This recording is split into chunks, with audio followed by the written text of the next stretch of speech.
filming me. Cheetos. Doritos. Pizza rolls. Sounds like good grub for a kid's lunch now, doesn't it? Well, according to the New York Times, a study found that students in southeastern Michigan who regularly ate school lunch were 29% more likely to be obese. Pizza doesn't sound so good anymore, now does it? Growing up and eating school lunch myself, I never gave lunch a second thought. I never realized that there was a direct correlation between what I ate and the condition of my health. It wasn't until I started my schooling at the dietetics program at Kansas State University that I realized that food influenced the conditions of somebody's health. So, to understand why it's important to improve school lunch, I want to inform you of the current school lunch standards, what's actually being served for lunch, and what we can do to make sure that everybody's on the same page. So first, let's cover what the current standards are for lunch. According to the Center for Science in the Public Interest, in the past 3 decades, childhood obesity has tripled in the United States. Tripled. That means that 23 million children are overweight or obese, and it puts them at a higher risk for diabetes, heart disease, and other dangerous diseases. So not only does nutrition affect weight and disease, research shows that kids without healthy meals for lunch fall behind in school, specifically reading and math. But now, thanks to Michelle Obama and her initiative to improve school lunches, the standards have been recently updated. Standards that haven't been updated in the last 15 years. So with the final ruling of the nutrition standards of the National School and School Lunch and School Breakfast programs, most schools are required to increase the availability of fruits and vegetables, whole grains, low-fat and fat-free milk. The Institute of Medicine of the National Academics set standards to reduce obesity and improve the food quality. Specific standards include serving fruits and vegetables as 2 separate meal components. Another specific example are vegetables are to be served daily, especially dark leafy greens. Starchy vegetables are only to be served occasionally throughout the week. Finally, meals are to be within the correct caloric ranges based on age group. So, with the higher standards, there are higher food costs, thereby inhibiting some kids from affording these healthy lunches.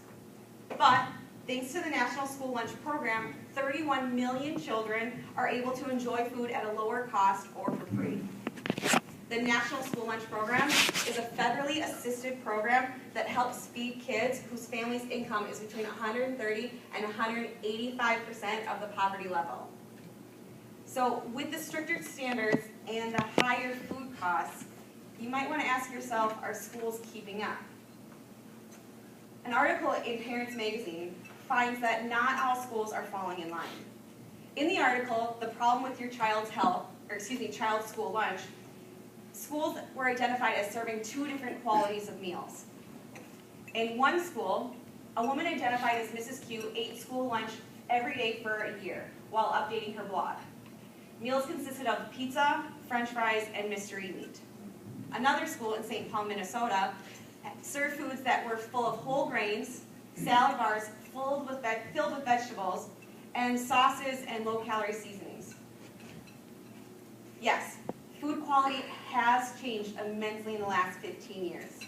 But nutritionists, public experts, and even the First Lady herself agree that we still have a long way in perfecting school lunch. As shown by Mrs. Q's school, lunches still consist of over-processed, over-preserved, and under-nutrient-filled foods. So, even though Michelle Obama and celebrities are hard at work improving school lunches, there's still a lot to be done. First, education and participation is the easiest way to make a difference. Educate what's being served. Parents, visit your kids for lunch, or ask them what they ate that day. Second, understand nutrition and how lunches have changed. Here, in a chart, you can see what was required for meals before and after the current standards. Fruits and vegetables were served we're only required to have a half to 3 cup serving per day, and now it's doubled. You can also see that caloric distributions have changed based on age group for meats, grains, and then calorie maximum and minimum. Excuse me, maximums. The fat has also changed where trans fats, there was no limits. Now, there's none. So, another thing that you can do, both parents and anybody, serve nutritious foods at home. Students still can pick the junk food. There's still Doritos, there's still Cheetos, tacos, whatever. But they are mandatory to have fruits and vegetables taken before they leave the lunch line. They might not always eat those foods though. By educating your kids and yourself on what nutritious foods are the benefits of them, kids might actually eat the healthy stuff. Fourth, get involved with local programs. Do taste testing. Be part of a health committee. Advocate for healthy meals that taste good.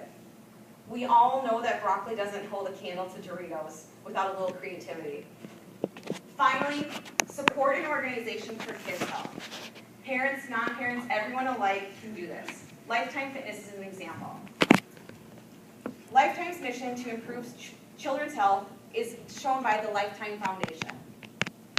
Lifetime Foundation is determined to remove bleached flour, processed sugar, food dyes, high fructose corn syrup, preservatives, trans fats from lunch menus. Obviously, these standards are much more strict than in the national ones. Lifetime Foundation has found success with Deep Haven Elementary School in Minnesota, and they plan to move to Dallas, Chicago, Phoenix, and New York. The Lifetime Foundation is different, as 100% of the donations go straight to the kids. So that way you know that your money is helping somebody. So to donate or participate, go to ltffoundation.org. In conclusion, the quality of school lunches have greatly improved in the last few years with the National Lunch Program and the new standards. However, we still have a long way to go in improving children's health. Through understanding the reasons why nutrition is important, filling lunch lines with whole foods, and getting rid of the junk, we can make kids healthy and school lunches healthy nationwide. Thank you.